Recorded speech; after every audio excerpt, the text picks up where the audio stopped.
வணக்கம் மக்களே. நீங்கள் முருகனுக்கு மாலை அணிய விருப்பமாக இருக்கிறீர்களா? அப்படியானால் உங்களுக்கான வீடியோ தான் இது. இந்த வீடியோவில் முருகனுக்கு எவ்வாறு மாலை அணிய வேண்டும், எந்த மாலை அணிய வேண்டும், எத்தனை நாட்கள் விரதம் இருக்க வேண்டும் என்பதை பற்றி முழுமையான மற்றும் தெளிவான விளக்கங்களை பார்க்கலாம். ஓம். மாலை அணிவதற்கு முன் விரதம் தொடங்கும் முறை. முருகனுக்கு மாலை அணிய விரும்புவோர் மாலை அணியும் முதல் நாளுக்கு முன்னாளின் மாலையிலிருந்து விரதத்தை தொடங்க வேண்டும். உதாரணமாக, நீங்கள் செவ்வாய்க்கிழமை மாலை அணிய விரும்பினால் திங்கட்கிழமை மாலை முதலே விரதம் ஆரம்பிக்க வேண்டும். அன்று இரவு அரை வயிறு உணவு மட்டுமே எடுத்துக்கொள்ள வேண்டும். இரவு உறங்கும்போது மெத்தை, படுக்கை, பெட்ஷீட் போன்றவை பயன்படுத்தக்கூடாது.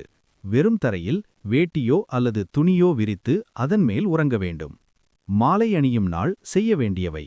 மாலையை 2 விதமாக அணியலாம். அருகிலுள்ள கோவிலுக்குச் சென்று ஐயர் மூலம் மாலை அணிதல் அல்லது வீட்டிலுள்ள பெரியவர்கள் மூலம் மாலை அணிதல். குறிப்பு: தாங்களே தாங்களாக மாலை அணிந்து கொள்ளக்கூடாது. கோவிலில் மாலை அணியும் போது கொண்டு செல்ல வேண்டியவை: ஒரு தாம்பூலத் தட்டில் வாழைப்பழம், வெற்றிலைப்பாக்கு, பூ, தேங்காய், கழுத்தில் அணிய இருக்கும் மாலை. இவற்றுடன் கோவிலுக்குச் செல்ல வேண்டும்.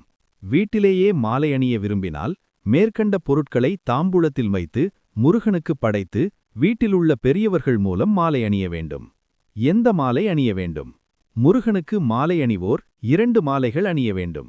அவை 108 ருத்ராட்சம் கொண்ட ருத்ராட்ச மாலை, துளசி மாலை, பச்சை மணி மாலை.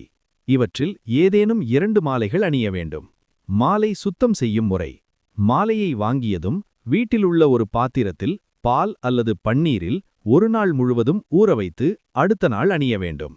மாலை அணியும் நாட்கள்.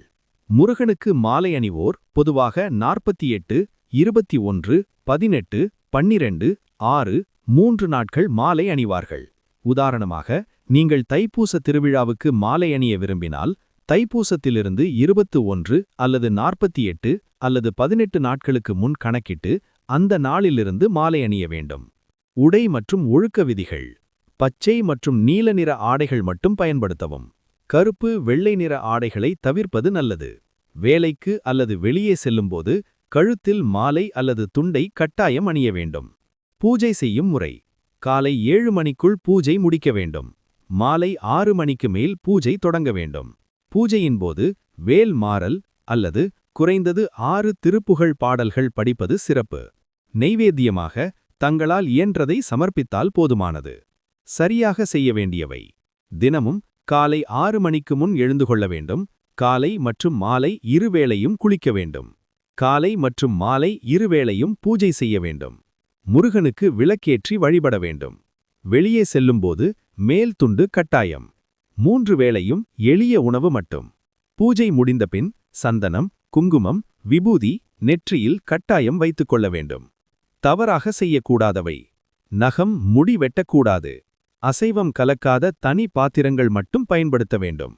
இரவில் படுக்கை, மெத்தை, பாய் பயன்படுத்தக்கூடாது. தாம்பத்திய உறவு தவிர்க்க வேண்டும். பகல் நேரத்தில் தூங்கக்கூடாது. செருப்பு அணியக்கூடாது. தீட்டு மற்றும் இறப்பு வீடுகளுக்கு செல்லக்கூடாது. கசப்பு உணவுகள், கீரைகள் தவிர்க்க வேண்டும். மது, சிகரெட் போன்றவை முற்றிலும் கூடாது. வீட்டில் தீட்டானவர் இருப்பின் அவர் மாலை அணிந்தவருக்கு உணவு சமைக்கக்கூடாது. தண்ணீர் குடிக்காமல் விரதம் இருக்கக்கூடாது. கோபம், கடுமையான வார்த்தைகள் தவிர்க்க வேண்டும். விரதம் முடிந்த அடுத்த நாளும் அசைவம் சாப்பிடக்கூடாது. இந்த வீடியோ மூலம் உங்கள் சந்தேகங்கள் அனைத்தும் தீர்ந்திருக்கும் என்று நம்புகிறேன். ஏதேனும் சந்தேகங்கள் இருப்பின் கமெண்டில் தெரிவிக்கவும். ஓம் முருகா சரணம். என் அன்பு குழந்தையே, இந்த வீடியோ உனக்கு பிடித்திருந்தால் திரு தணிகை எடிட்ஸ் சேனலை சப்ஸ்கிரைப் செய்து கொள்.